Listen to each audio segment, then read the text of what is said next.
धीरे खिसक जाएगी। संसार के किसी भी चीज को अगर आप ये मानते हैं कि ये मेरे सुख का आधार है, तो संसार तो सरक रहा है, वो सुख का आधार सरक जाएगा। अगर आप बाहर मानते हैं ये हमारे दुख का कारण है, तो वो दुख का कारण तो आज कोई और है, पर कल कोई और हो जाएगा। दुख का कारण बदलता रहेगा, आप कभी सुखी हो ही नहीं सकते। सदगुरु कहते हैं सुख का भी कारण आप हैं, दुख का भी कारण आप। अरे इसे तो राम जी ने भी कहा।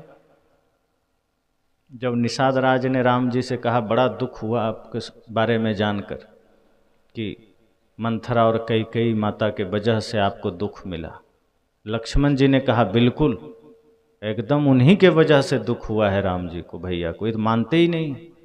हम तो पहले ही कह रहे थे कि मंथरा को 2 थप्पड़ देते हैं सब ठीक हो जाए, लेकिन ये सुने ही नहीं। तो राम जी ने क्या कहा, काहुन को सुख दुख कर दाता, निज कृत कर्म भोग सुनु भ्राता, कि लक्ष्मण चिंता ना करो, छोड़ दो ये सारी बातें। कोई किसी को सुख दुख नहीं दे सकता, स्वयं राम कह रहे हैं सुख दुख का कारण हम खुद हैं। हम अपने ही किए हुए कर्मों का फल पाते हैं, हम अपने ही किए हुए कर्मों का सुख या दुख के रूप में फल पाते हैं, कोई दूसरा उसका आधार नहीं। हमारा मन ही हमारे दुख का कारण है, हमारा मन ही हमारे सुख का भी कारण है। इसलिए तो गुरुदेव कबीर कहते हैं, कबीर मन तो एक है भावे तहां लगाओ, भावे गुरु की भक्ति करो, भावे विषय कमाओ। कि मन तो एक ही है, अगर आपने इसे भक्ति में लगाया तो आनंद पाएंगे, इसे विषय में लगाया तो दुख पाएंगे। अब आपको तय करना है मन को कहाँ लगा रहे हैं। और अधिकांश लोग मन को प्रपंच में लगाते हैं, दुख में लगाते हैं।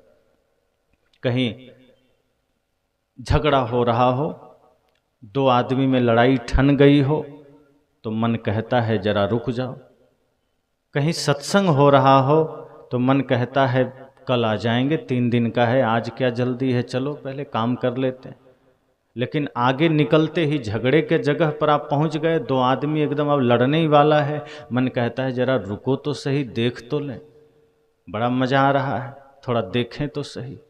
अब मन को बड़ा रस आ रहा है झगड़े में, मन चाह रहा है कि किसी का पैर तो टूटे, किसी का हाथ टूटे, सिर फूटे। अब लड़ाई तो ठन गई, दोनों में लगा उठा पटक हो जाएगी, लेकिन किसी तरह मामला शांत हो गया, हाथ पैर न टूटे न फूटे, कोई हमला नहीं किया, गाली गलौज करके रह गया। अब मन कहता है ओह 5 मिनट बेकार हो गया, अच्छा होता थोड़ा लड़ लेता, हाथ पैर टूटता, मजा आता। अब झगड़े में रस आ रहा था, किसी का पैर टूटे मन को रस आता है, किसी के जीवन में कोई बर्बादी आ जाए मन को रस आता है, पड़ोसी बीमार हो जाए मन को बड़ा मजा आता है। सदगुरु कहते हैं आप दुख बटोरते हैं ऐसे कचड़ों से। दूसरे का दुख देखा आपको आनंद आ रहा है, दूसरे को पीड़ा में देखा आनंद आ रहा है, दूसरे को झगड़े में देखा आनंद आ रहा है। लेकिन सत्संग बगल में चल रहा है तो मन कहता है आज क्या करना, अभी तो 3 दिन है, अंतिम दिन चलेंगे। कहीं राशन बंटने लग जाए तो आदमी पहले ही दिन झोला लेके खड़ा हो जाता है, पता नहीं कल मिले न मिले, आज ही चलो भीड़ है तो क्या हुआ, लेके आ जाते हैं। पर कहीं ज्ञान बंट रहा है, 3 दिन का है, आज अंतिम दिन चलेंगे, पहले काम कर लेते हैं। इसका मतलब है कि मन आपको संसार में रस दिखा रहा है और ज्ञान में निरसता दिखा रहा है। उल्टा है, संसार निरस है, सिर्फ शरीर के प्रयोग के लिए। आपका शरीर भौतिक है और शरीर के लिए ही ये सब व्यवस्था है। शरीर को ही भोजन चाहिए, शरीर को ही कपड़ा चाहिए, शरीर को ही घर चाहिए, आत्मा को ये सब नहीं चाहिए। और ये सत्य है कि जब तक शरीर है भोजन चाहिए, इसको नकारते नहीं है साहब, नहीं कहते कि हाँ शरीर को भोजन मत दो, कपड़ा मत दो, कमाई मत करो, धन मत कमाओ। वे कहते हैं अब शरीर है, व्यवस्था तो चाहिए, घर भी चाहिए, कपड़ा भी चाहिए, भोजन भी चाहिए। अब आपके पास गाड़ी है तो बिना तेल डीजल के थोड़े चलेगा, नहीं चलेगा। पर बात कहाँ टिकती है आकर कि ठीक है आपने गाड़ी में तेल डीजल मोबिल जो भी आपको लगता है डाल दिया, सर्विसिंग करा दिया, चक्के का हवा चेक करा दिया, गाड़ी ठीक है, और ड्राइवर को 5 दिन से भोजन नहीं दिया तो चलेगी गाड़ी? अरे गाड़ी को आपने सब कुछ कर दिया तो ड्राइवर को भी तो दो, गाड़ी खुद थोड़े चलेगी। तो शरीर को व्यवस्था आपने दे दिया, शरीर गाड़ी है, शरीर तो नाव है भवसागर से पार होने का साधन मात्र। तो शरीर को आपने सब कुछ दे दिया और दे भी रहे हैं, प्रयास भी कर रहे हैं, धन के लिए, पद के लिए, प्रतिष्ठा के लिए सब दे दिया, खाना पीना दे दिया, कपड़ा दे दिया, लेकिन आत्मा को क्या दिया, स्वयं को क्या दिया? आत्मा को धन चाहिए, आत्मा को ध्यान चाहिए, आत्मा को भजन चाहिए, सत्संग चाहिए, सत्य हिंसा प्रेम करुणा चाहिए, वो आपने दिया नहीं। भजन आपने किया नहीं, धर्म के मार्ग पर कदम बढ़ाया नहीं, तो शरीर को भोजन दिया, मन को नहीं दिया, आत्मा को नहीं दिया। और मन को जब आपने नहीं दिया सत्संग, मन को नहीं लगाया ध्यान में, तो मन बन गया मालिक और आपको लगा दिया दुनियादारी में।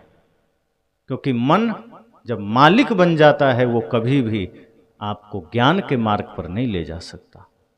जब तक आप मालिक हैं तभी तक मन आपका भक्ति में जाएगा। अगर मन मालिक बन गया, मैंने कहा, फिर वो आपको गलत दिशा में ले जाएगा। इसका कारण क्या है? क्योंकि मन जन्म जन्म से विषयों का ही अभ्यासी है। जितने बार इस धरा पर जन्म लेकर आए हैं, हर बार मन का सामना माया से हुआ है।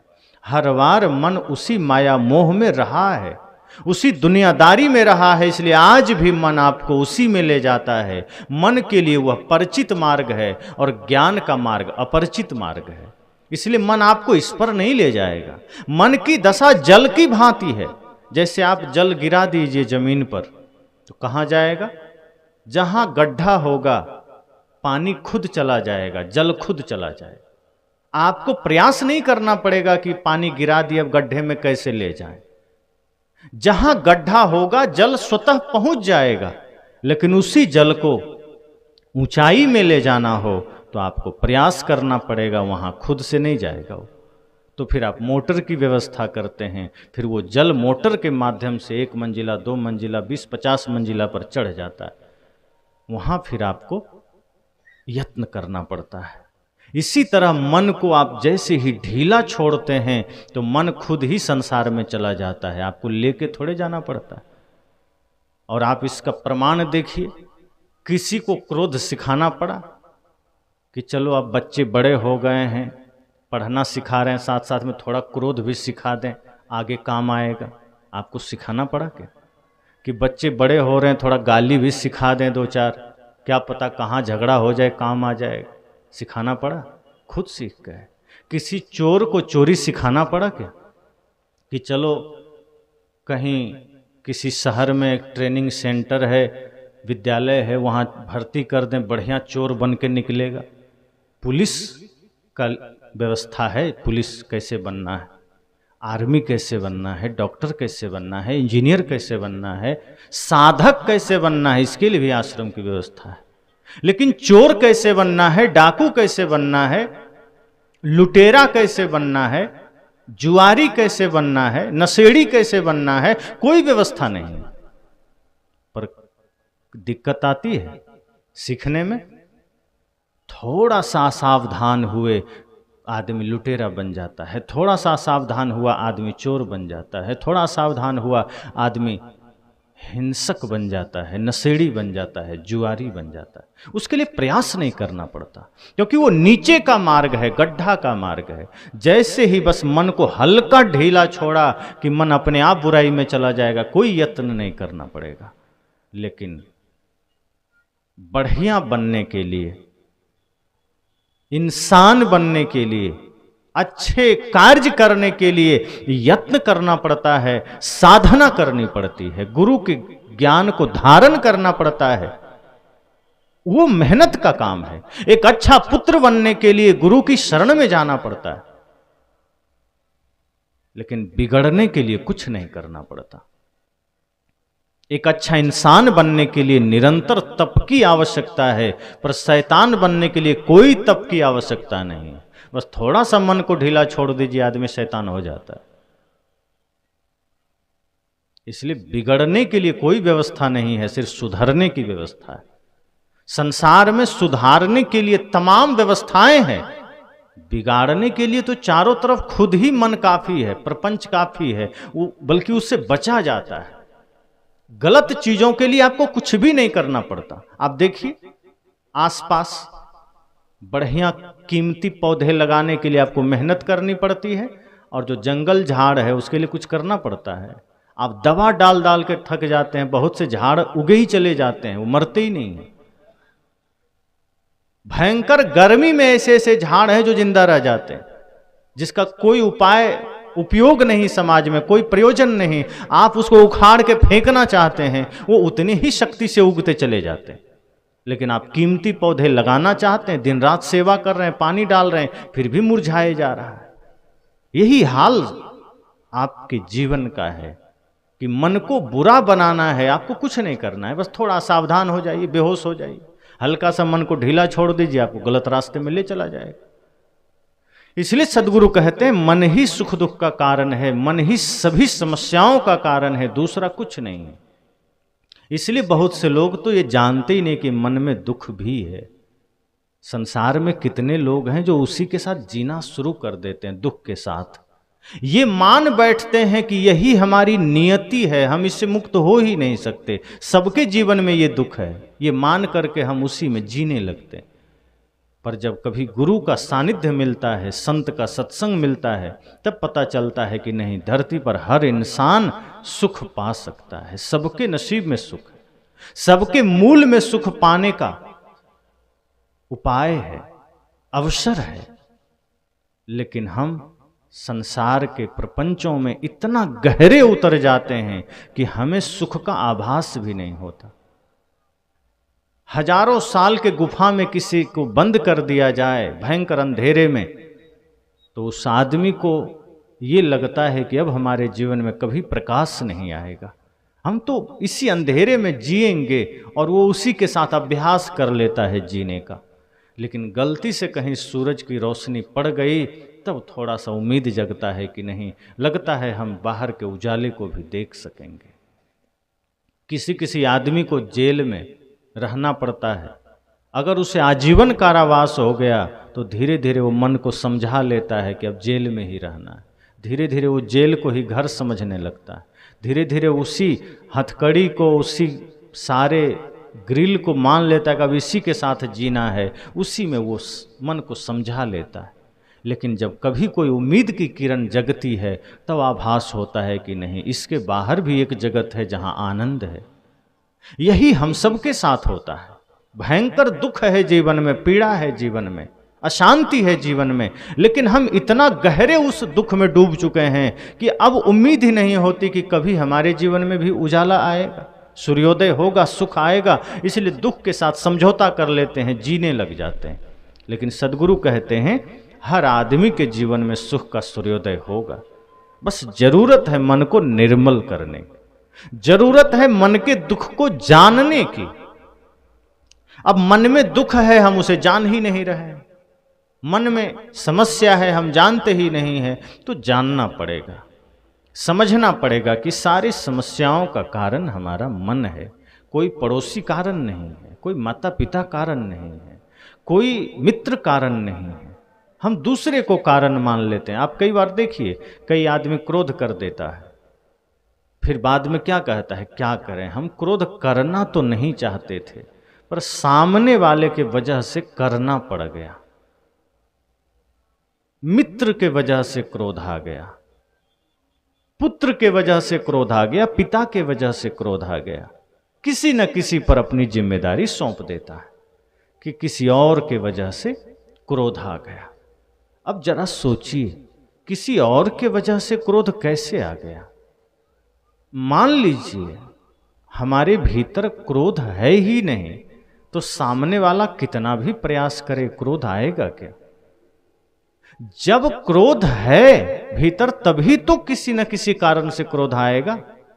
तो सामने वाला तो प्रयास करेगा ही, संसार तो प्रयास करेगा ही कि आपको परेशान करे, आपको उद्वेगित करे, पर आपकी साधना, आपकी भक्ति, आपका भजन क्या कहां चला गया? ये भजन कब काम आएगा? ये प्रेम कब काम आएगा? ये आपकी साधना, आपकी भक्ति कब काम आएगी? अब से सीमा पर युद्ध छिड़ जाए, पाकिस्तान की तरफ से हमला हो जाए, और सैनिक कहें हमारा हथियार तो दिल्ली में रखा है, अब क्या करें।